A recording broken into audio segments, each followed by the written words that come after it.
it's your girl Nene, and I'm here to share with you guys today kind of what I've been going through over the past year health-wise. So last year in February 2016, I got diagnosed with a disease called Pseudotumor Cerebri. And if you don't know what that is, it's where your spinal fluid grows at a rapid rate and your body's not able to drain that fluid as rapid as it grows. So there's a couple ways to tell if you have this disease. It doesn't show up on an MRI or a CAT scan.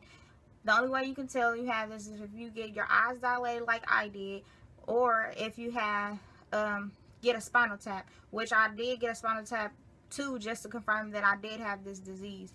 So just a little bit of background story on how, leading up to how I found I had the disease, is like I was getting dizzy, I was losing my vision, and things like that. So the last straw for me to just go and get tested and see if I had this disease was, me and my friend was driving one day, and I went down the road on the wrong side, and I'm like, okay, something is up. Like, I can see really good. I have 20/20.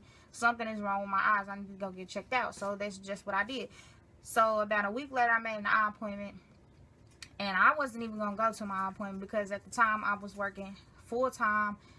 I was working nights, and I was going to college full time. So when it was time for me to go that morning, I was really tired from being at work and then being at school the previous day.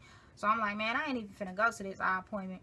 And then my friend was like, girl, you better go to that eye appointment, something might be wrong. I'm like, man, yeah, you right. So I went and I got my eyes checked.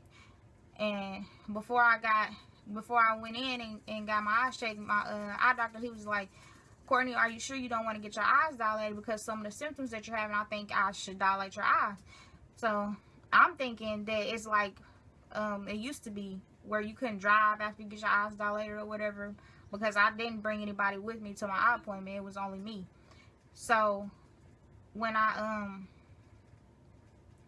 got my eyes dilated, I'm like, yeah, all right, cool, go ahead and dilate them. So when I got them dilated, he ran out the room and he went to his secretary and he was like, we need to get her to refer to a neurologist as soon as possible.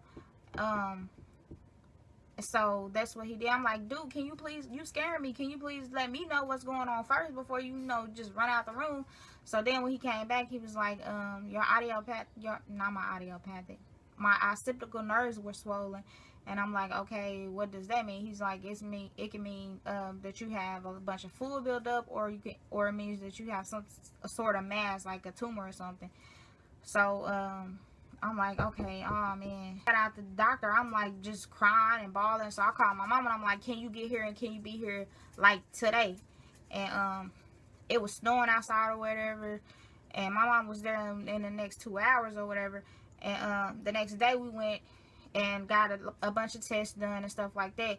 So I didn't find out that what I had that day, but like a week later maybe, or a couple of days later, I came back and my test results were in, and my neurologist was like, we think you have a disease called pseudotumor. I'm like, okay, and then after he explained to us what that was, then he set me up with another appointment to do a spinal tap, and that just confirmed it. So like I said, I was having a lot of headaches and stuff like that.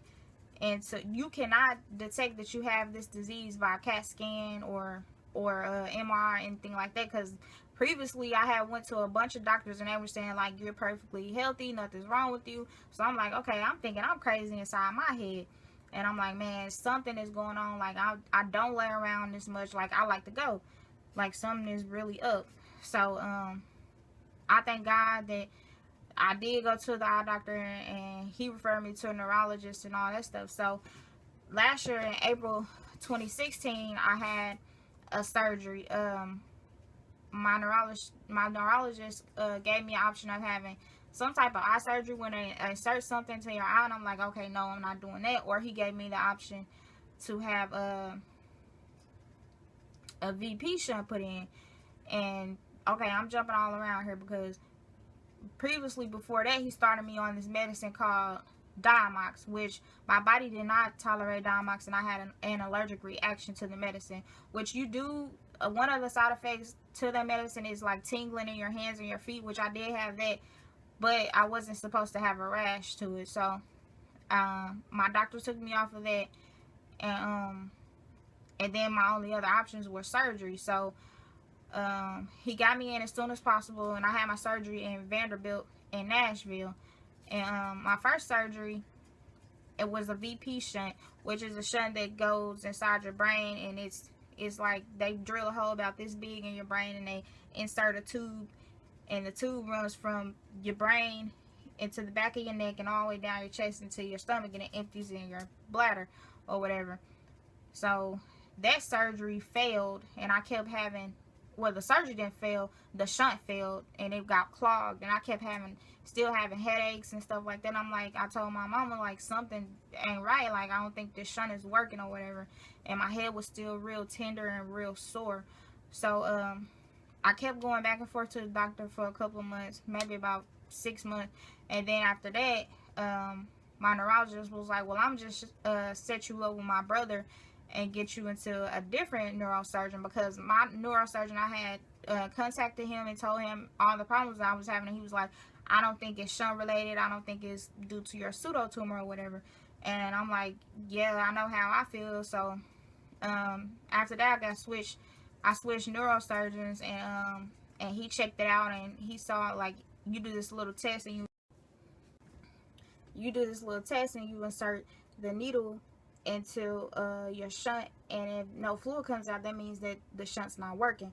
So that's what happened, and my shunt wasn't working. So in November, my neurologist said I needed another surgery, and he gave me the options of having the same surgery or having a different surgery, which was the lumbar shunt. And I chose the lumbar shunt, which is where you they do a small incision in your spine, and the tubing runs from your spine to your side, and then it empties into your bladder, which now I have that shunt. And after getting that shunt placed, I was still having problems and a lot of headaches and stuff like that, and I have gotten my shunt adjusted and you know, turned up and turned down. And so this past week, which today is May 9th, I've seen slight improvements in my health. I'm not staying in bed as long as I was, or as much as I have been, which I'm really proud of. And I will say that I don't have to go back to my neurosurgeon until next year, which I'm really glad, because I was going like every week, every 2 weeks, which I am still going to a lot of my other doctors, just because of the condition. I will have to go to an ophthalmologist for the rest of my life just to check on my vision. So if you guys thought this video was informative and you would like to see more videos like this, please leave a comment in the comment box.